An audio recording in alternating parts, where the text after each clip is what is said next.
O Corinthians perde novamente, dessa vez em casa pelo Campeonato Brasileiro e assim, eu não sei nem se na hora que eu tô postando esse vídeo o Ramon continua como treinador do Corinthians. Depois do Campeonato Paulista, o time que já não jogava muito futebol no Campeonato Paulista, mas conseguiu os resultados. Agora, o time não joga nada e os resultados estão evaporando pelos dedos. Campeonato Brasileiro são 4 jogos, 2 derrotas, uma vitória contra o Vasco, que aparentemente é um time muito fraco, que praticamente todo mundo vai bater uma hora ou outra no Vasco, e o empate contra o Bahia, que parecia um bom resultado no campeonato. Depois do Paulista, rapaziada, parece que a gente dormiu, parece que a gente abraçou o título e tá considerando esse título um título de Copa do Mundo, e o futebol evaporou. O futebol não tem mais, não existe. E eu me recuso a acreditar que isso seja a ausência de, sei lá, mano, o Rodrigo Garro, que é um cracaço de bola, que é um jogador diferente, mas você perde um jogador, você tem que ter variações táticas pra suprir esse cara, e o Ramon não tá conseguindo ter. O Ramon não tá fazendo isso. E dessa forma, o Corinthians ontem foi um time que teve a posse de bola, que rodou a bola, que tentou criar, mas chegou pouquíssimas vezes. Chance clara de gol, 1, 2, talvez 3 no máximo. E viu um Fluminense que quando chegou foi letal, fez os 2 gols e conseguiu uma vitória na Neoquímica Arena que assim... Cara, eu achei que ontem ia dar pra gente vencer, a força da nossa torcida, o apoio, tudo, ia ser o suficiente, mas não foi. Então tem muita coisa pra gente falar desse jogo, tem muitos problemas, tem problemas individuais, tem problemas coletivos, tem questões antigas que o Ramon não corrige, e assim, será que o nosso presidente, de verdade, aí eu já vou fazer uma crítica, será que essas notícias que estão saindo na madrugada aí de que o Augusto tá já estudando, será que isso é verdade? Será que o Augusto nesse exato momento tá realmente preocupado com o futuro técnico, o futuro do time, o futuro do clube, ou o Augusto está preocupado com o seu próprio futuro, visto que a situação, que o caso Vaidbet voltou à tona com tudo, e ontem, no dia do jogo, o Augusto, no começo da tarde, estava indo depor na delegacia sobre o caso Vaidbet, podendo vir a ser indiciado no futuro. Não tô falando que ele é culpado, tá? Só tô dizendo o seguinte: como será que tá a cabeça do Augusto Melo? Será que ele tá pensando no time? Será que ele tá pensando em, cara, tenho que mandar o Ramon embora? Quem será que eu trago? Ou será que a cabeça dele tá em outro lugar? Isso me preocupa. Isso me levanta muitas preocupações, porque o time dentro de campo parou de jogar bola. É isso, rapaziada, vamos falar um pouquinho do jogo ontem contra o Fluminense. Quero pedir pra vocês que chegaram agora aqui no canal do Torcedor Corintiano, sejam muito bem-vindos primeiramente. Deixem o seu like, se inscreva no canal, não custa nada, é super rápido, é super fácil. Estamos tentando aí bater os 300 inscritos no canal, tá difícil, mas eu conto com a ajuda de vocês. É só se inscrever, é rapidão, clica aqui no botãozinho de se inscrever e ajuda o canal do Torcedor Corintiano. Vamos lá, vamos falar um pouquinho sobre Corinthians 0, Fluminense 2, e para falar sobre isso, cara, acho que a gente tem que destacar algumas coisas. Primeiro de tudo, foi um jogo ruim do Corinthians. O segundo tempo foi bem ruim do Corinthians. A real é essa. O primeiro tempo do Corinthians, mano, é um primeiro tempo de um time que não sofre. O Corinthians não sofreu. A bola não foi no gol do Matheus Donelli. Não foi. Eu não me lembro de nenhum chute do Fluminense no gol do Matheus Donelli. Mas foi um primeiro tempo que o Corinthians chegou 2 vezes, eu acho. Chegou numa jogada do Breno Bidon, que pra mim foi o melhor do jogo, junto do Ranieri. O Breno Bidon foi o mais lúcido do meio de campo. O Breno Bidon ontem fez um jogo que a gente espera do Carrilho, que não foi bem ontem, não foi bem em alguns jogos depois do título paulista. Então tem uma jogada do Breno Bidon que rouba a bola, dá no Memphis, o Memphis domina a bola e dá uma chapada tentando tirar do Fábio, e o Fábio, que é um goleiraço, faz uma defesaça. E tem uma outra jogada que o Ranieri quebra as linhas, dá a bola pro Romero, que dribla e bate de fora da área, fraquíssimo para a defesa do Fábio.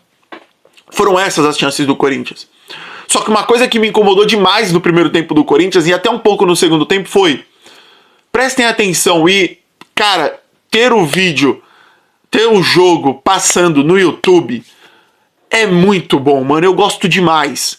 Porque você consegue parar, voltar, olhar um lance de novo, ver onde o cara errou, ver se aquela jogada dava pra ter entrado, ver se foi falha ou não. Eu adoro o jogo no YouTube, mano. Porra, é um bagulho que, tipo assim, beleza, agora eu não vou ver, mas esse daqui, quando tiver no intervalo, eu vou voltar e vou ver. Isso é maravilhoso. Se vocês puderem, óbvio, porra, não é uma coisa tão assim, mas se pá durante o jogo, percebam quem era o cara que era o principal, não vou nem dizer só articulador, o cara que tava mais agressivo no jogo do Corinthians com a bola nos pés. Esse cara era o Ranielli, velho. Principalmente no primeiro tempo, era o Ranielli que pegava a bola e partia com ela quebrando as linhas. E eu não tenho problema em ele fazer isso. E ele conseguiu algumas vezes fazer isso. A minha questão é, quando o seu primeiro volante é o cara mais ofensivo do seu time, você tem um problema. Quando o seu primeiro volante, que tem como característica principal marcar, é o cara que está sendo mais agressivo, você tem um problema. Você tem um problemaço. Porque aí a sua formação não está dando certo, o seu ataque não está dando certo, e você está sobrecarregando e você está exigindo de jogadores que não têm essa característica, que não têm essa qualidade, que eles façam coisas que não lhe convém. O Ranielli pegar essa bola e partir uma, duas vezes durante o jogo, eu acho válido, porque ele se torna um elemento surpresa. O Ranielli ser o cara que toda hora pega essa bola e sai correndo pro ataque que nem maluco, com qual objetivo é isso? Isso é algo treinado ou isso é algo do Ranielli que olha pros caras e fala, porra, ninguém tá fazendo nada, eu vou tentar alguma coisa aqui. Ontem, o Corinthians entra num 4-3-3. Formação essa que tá mais do que óbvio, desde sempre. De sempre é forte. Mas sei lá, mano, desde que a gente tem o Yuri Alberto, vamos dizer assim, que não tá funcionando no Corinthians, mano. E o pior é, você não tem o Rodrigo Garro, que é esse meio armador. Você não tem o Igor Coronado, que é esse meio armador.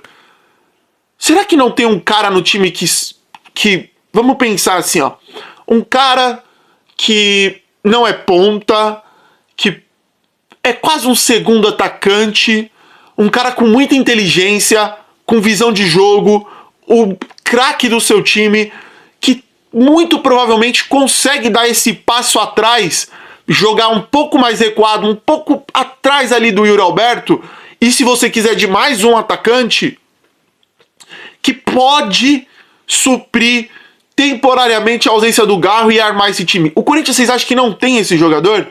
Porque eu acho que tem. Eu acho que dá pra gente pedir isso pro Memphis. Memphis, vem cá, vamos treinar aqui? Seguinte, não tem o Garro, não tem o Coronado. Preciso de um cara pra armar. Acho que você tem essas características. Eu não vou cobrar de você a visão de jogo, o desejo, o amor pelo passe do Rodrigo Garro. Mas assim, cara, pro nível de futebol que a gente joga aqui, eu acho que se você pegar essa bola partindo de frente, tendo o Yuri se movimentando que nem maluco na tua ali, pronto, tendo o Romero ou o Thales Magno ali também, partindo de uma ponta pra dentro, te dando essa opção, eu acho que você vai conseguir jogar. Não, mas assim, eu acho que tem que colocar, velho. Você botar o Memphis aberto de um lado, o Yuri centralizado, o Romero aberto da outra ponta, você tem um trio de ataque. O Memphis não é ponta, o Yuri não é centroavante de jogar de costas pro zagueiro. E o Romero hoje em dia, cara, ele não é mais ponta. Ou ele pode até ser ponta, mas ele agrega muito pouco pra jogar assim quase o jogo inteiro. O Romero tem o 1 contra 1 muito fraco. O Romero tem a velocidade, não existe. O Romero te agrega defensivamente, mas assim, você tá jogando dentro de casa, você tem que atacar. O primeiro tempo do Corinthians, o Fluminense não atacou. Então você tem uma formação de ataque que você piora dois dos melhores jogadores do seu time. Você piora o Memphis, porque o Memphis não tem velocidade para ser ponta, não tem velocidade. Tanto que no segundo tempo o Memphis tenta começar a cair mais pro meio, porque tipo, mano, na ponta aqui, velho, eu tô morto. E você tem o Yuri Alberto jogando de costas pro zagueiro, vivendo os momentos de Yuri Alberto, aquele que ele vai fazer o pivô, o cara começa a segurar nele, ele começa a cair pra trás, e aí o juiz dá uma falta nesse lance, na outra não dá falta, na outra dá, na outra não... E vira esse jogo horroroso, mano. Soma-se a isso, o Carrilho fazendo mais uma partida ruim, mano. Talvez por estar sobrecarregado. Porque o Carrilho tá sendo o cara que tá tendo que pegar a bola, tá tendo que partir com ela, tá tendo que criar, tá tendo que fazer a função de segundo volante, a função de meio armador, a função de tudo. E com isso você vê que o nível do cara caiu, mano. Eu falava aqui que eu temia o dia que eu ia falar mal do Carrilho, e ontem foi um jogo horrível do Carrilho. Horrível. Mas não foi o único, mano. Não foi o único. E aí soma-se todos esses problemas que eu falei do time ofensivamente ao fato de que o Ramon demora 200 anos pra mexer no time, mano. Cara, ontem eu teria feito uma mexida... Eu já não teria entrado com essa formação, mas beleza, entrou. Intervalo. Tira o Romero. Eu faria isso aqui, pode ser uma loucura. Tira o Romero. Puxa o Memphis pra armar. Joga o Thales pra fazer um cara ponta esquerda, mas fechando pro meio. Eu não quero o Thales lá pisando na ponta lá. Eu quero ele da ponta pro meio, o tempo inteiro, ponta pro meio, da ponta pro meio. Pra formar uma dupla de ataque com o Yuri Alberto. Por que eu ponho o Thales? Pô, o Thales tá numa fase maravilhosa? Não. Mas o Thales tem 1 contra 1. E o Romero não tava jogando nada. Centraliza o Memphis, faz o Memphis ser esse meio armador. Aproxima o Memphis do Carrilho. Aproxima o Memphis do Bidon. Que são os caras que tem mais qualidade. Dá a porra do corredor pro Angileri e pro Mateuzinho. Deixa esses caras atacarem o espaço. E o Memphis se torna esse cara que vai chegar pra pisar na área. Mas o Ramon não conseguiu ter a mínima entendimento disso, mano. Ele precisou tomar um gol pra... Tomou o gol enquanto os caras estavam comemorando, ele chamar o Thales Magno. Porra, aí é sacanagem, velho. Aí é sacanagem. Porra, aí é foda, mano. Aí é um bagulho de um treinador sem a mínima visão de jogo. Além do time não ter variação tática, além do time só sabe jogar no losango no meio, 2 caras na frente. Losango no meio, 2 caras na frente. Se muda, não consegue. Além do time ter um sistema defensivo horrível, o time tem um sistema de marcação péssimo. O time tem falhas e mais falhas na entrada da área, em rebote de escanteio, em rebote de falta, em bola que vai na linha de fundo, cruza. A zaga afasta sempre na entrada da área, a bola sobra para um cara deles, mesmo a gente jogando com 3 volantes. Tudo isso soma-se à lerdeza, a burrice de enxergar coisas óbvias do Ramon e do Emiliano. E isso custa caro, velho. Quando você pega um técnico minimamente competente, que é o caso do Renato Gaúcho, a gente pode ter todas as opiniões do Renato Gaúcho, mas pro nível do futebol brasileiro, ele é competente. Em poucas movimentações, em poucas mexidas, ele equilibrou o segundo tempo e ele foi melhor que o Corinthians no segundo tempo. E aí eu quero entrar em outra questão que, assim, o vídeo vai ficar até um pouco longo, mas... que é a questão Matheus Donelli, mano. Vamos lá, vou falar do Matheus Donelli e não sai do vídeo, tá? Não vira e fala, porra, você é mal baba-ovo do Matheus Donelli. Não, não sou. Eu acho sim o Matheus Donelli talvez um goleiro com limitações. Eu tenho uma questão com a altura do Matheus Donelli, ele parece muito baixo pra um goleiro. Mas assim, rapaziada, a gente colocar a culpa dessa derrota, a culpa da derrota no Clássico, a culpa do Corinthians tomar gol todo o jogo com o Matheus Donelli, no Matheus Donelli, é no mínimo não tá vendo o Corinthians jogar o ano inteiro, velho. Eu pergunto pra vocês, quantos jogos o Corinthians não foi vazado no Campeonato Paulista? Quando era o Hugo. Eu pergunto pra vocês, e eu vi muito isso na rede social ontem. Cara, eu fiquei até assustado, porque assim, eu não vi o jogo ao vivo, né? Eu tava num compromisso. Aí eu só vi os gols, eu falei assim... Tipo, eu vi os comentários, depois eu vi os gols, falei... Mano, os caras estão reclamando dos 2 gols que o Donelli tomou, como se ele tivesse falhado nos gols. Tipo, que porra é essa de mundo que vocês estão vivendo, velho? Vocês estão achando que o quê? Assim, goleiro do Corinthians tem que pegar até pensamento. Mano, o bagulho é simples. Se você deixa chutar no gol com facilidade, nem toda bola o goleiro vai defender, é óbvio. Porra, o Hugo poderia ter defendido aquela bola. Tudo bem, mas o Hugo é melhor do que o Donelli. Isso não faz a questão de, tipo assim, porra, o Donelli é horrível. E vamos lá, vamos falar do primeiro gol. Jura que vocês acham que a falha do primeiro gol é mais do Matheus Donelli do que do sistema defensivo do Corinthians? Porque, vamos lá, primeiro de tudo, o Félix Torres corta uma bola de cabeça pra entrada da área. Porra! Jura, mano? Você, zagueiro, você corta uma bola dessa pra entrada da área. O cara cobra a falta vai lá na ponta direita. Vem o cruzamento, Félix Torres corta pra entrada da área. Quando o Félix Torres corta pra entrada da área, reparem no Breno Bidon, que é o cara mais próximo da onde a bola tá indo. O Breno Bidon olha pra trás pra ver se não tem marcação, mas ele tá sozinho, não tem ninguém do Fluminense perto dele. Aí ele pensa, puta, eu tenho que ir na bola. E soma-se a isso o Ángel Romero, que olha a bola indo, vê o cara do Fluminense vindo com aquela cara de tipo assim, malandro, eu vou afundar essa bola.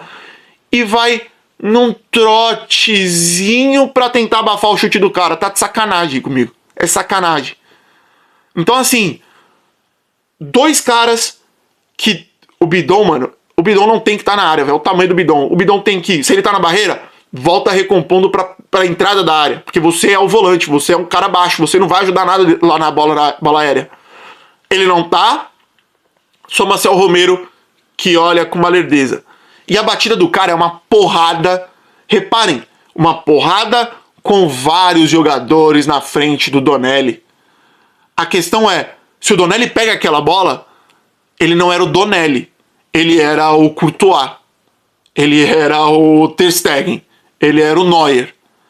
Eu acredito de verdade que nem o Hugo pegaria aquela bola.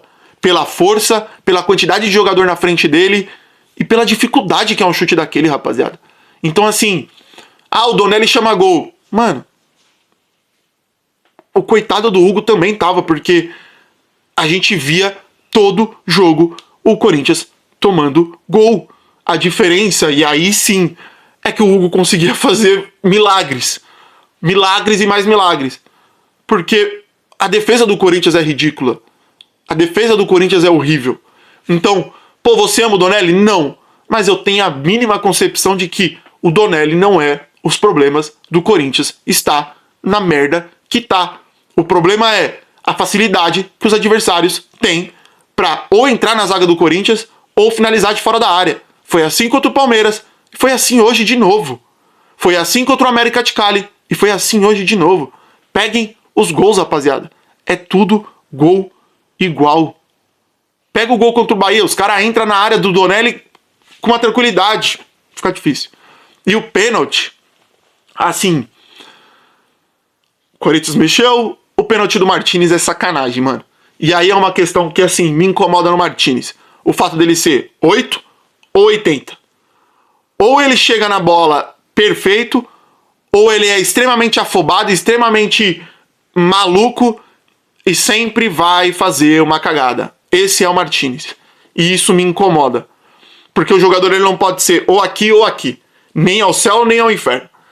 E o Martínez é isso. O cara tá de costas pra bola, o cara tá de costas pro gol.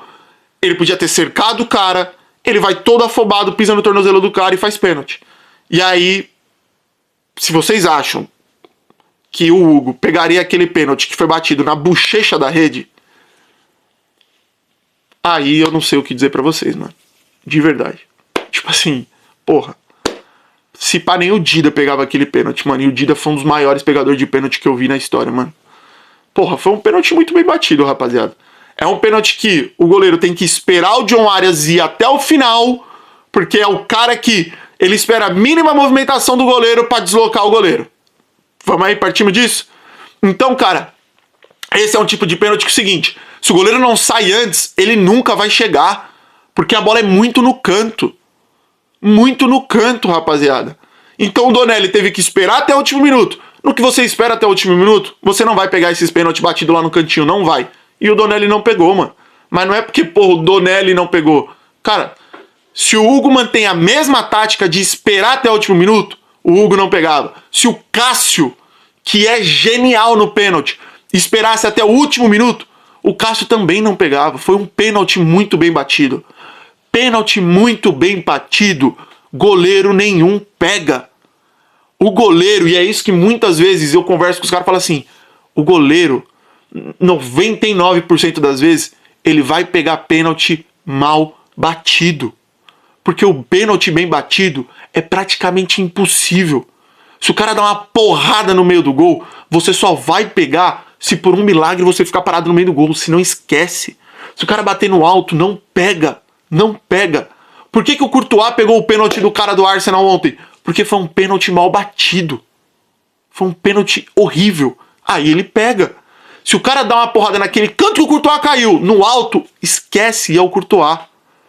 A gente tem que falar mais dos outros problemas, rapaziada, que o Corinthians teve. Porque depois das mexidas do Ramon, desconfigura todo o time fica com 4 na defesa, 4 no ataque, e Maicon e Martinez no meio. E aí, não acha nada, mano. Tem um chute do Yuri Alberto no final do jogo, mas de resto o que fica é a torcida gritando, do Fluminense gritando olé, uma vergonha, mano. Uma raiva que me deu aquilo, velho. Assim, como eu disse, não sei se quando acabar, se quando eu postar o vídeo hoje de manhã, se o Ramon ainda vai ser treinador do Corinthians. Assim, se ele não cair hoje, o jogo contra o Sport é derradeiro, mano. Sport dentro de casa, o Sport vindo numa sequência horrível. Tem que ganhar e mais. Tem que ganhar jogando bola. O que o Corinthians não tem feito. Rapaziada, destaques positivos do jogo. Breno Bidon, Ranieri e o Memphis. Talvez o Memphis tenha sido o terceiro destaque positivo do jogo. Destaques negativos. Infelizmente, Carrilho, Ramon Dias e Ángel Romero. Obrigado demais por vocês terem visto o vídeo até aqui. Ficou um pouco longo, mas tinha muita coisa para falar desse jogo. Agradeço demais. Não se esqueçam de deixar o like, compartilhar o vídeo e se inscrever no canal. Um forte abraço e vai Corinthians!